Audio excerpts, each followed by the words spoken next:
శాంతి విషయంలో రష్యా అధ్యక్షుడు పుతిన్తో జరిపిన చర్చలపై అమెరికా అధ్యక్షుడు ట్రంప్ అసహనం వ్యక్తం చేస్తున్నారు.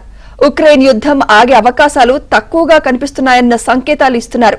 పుతిన్ జెలెన్స్కీలతో ముఖాముఖి సమావేశాన్ని ట్రంప్ ఏర్పాటు చేయించారు. అయితే యుద్ధం ముగింపు విషయంలో వారు కలిసి పనిచేస్తారా లేదా అనే విషయంపైన తనకు స్పష్టత లేదన్నారు.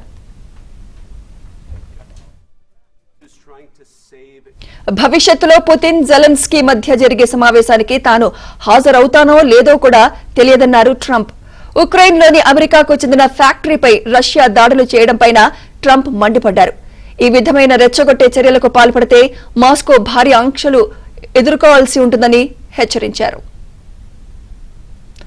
యుద్ధం ముగింపునకు తాను ఎన్ని ప్రయత్నాలు చేస్తున్నప్పటికీ పుతిన్ తీసుకుంటున్న చర్యలతో తాను ఏమాత్రం సంతోషంగా లేనని ట్రంప్ పేర్కొన్నారు.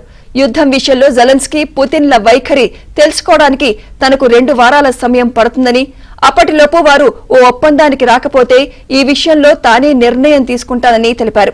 అది భారీ ఆంక్షలా లేదా సుంకాలా లేకపోతే రెండూనా అనేది తెలియజేస్తానన్నారు.